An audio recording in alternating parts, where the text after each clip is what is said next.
সুবর্ণচরে আমি গিয়েছিলাম। আমি যেতে যেতে তখন ঠিক বিকাল হয়ে গেছে। আমাকে স্থানীয় বিএনপির সভাপতি বললেন, এই জায়গায় একটু বসেন, এই জায়গায় একটু দাঁড়ান, আমাদের নেতা কর্মীরা আসবে। আমি যে জায়গাটা ঠিক দাঁড়ালাম সেই জায়গাটি একটু উঁচু ছিল, আর আমাদের নেতা কর্মীরা নিচ থেকে আসছিল। বিশ্বাস করুন, সেই দৃশ্য দেখবার পর আমি বাকরুদ্ধ হয়ে গেছি।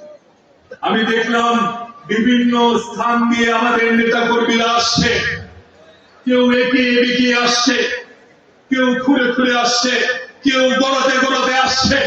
ভাই আমার, আওয়ামী গুন্ডা পান্ডারা আমাদের সেই নেতা কর্মীর কারো হাত ভেঙে দিয়েছে, কারো পা ভেঙে দিয়েছে। আমাদের এক বোন দেখলাম সে তার হাত এইভাবে দেখাতে দেখাতে আসছে। আমার মনে হচ্ছিল এই জন্য আমি কোনো হরর ছবি দেখছি, ঠিক যেভাবে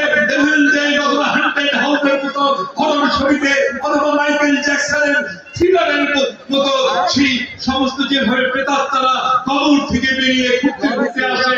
আমার প্রিয় ভাই, আমার প্রিয় বোন, শুধুমাত্র রাজনীতি করার অপরাধে জীবনের সর্বস্ব হারিয়েছে, আর তারা কোনোদিন স্বাভাবিক জীবন ফিরে পাবে না, আর কোনোদিন তারা তাদের হাত ফিরে পাবে না, কোনোদিন তাদের পা ফিরে পাবে না। সেই এক ভয়ঙ্কর দৃশ্য দেখলাম। চারিদিক থেকে আমাদের কর্মীরা আসছে, কেউ স্বাভাবিক নয়, সবাই বন্ধু, সবাই স্বাভাবিক জীবন হারিয়েছে। আমার ঠিক সেই সময় মনে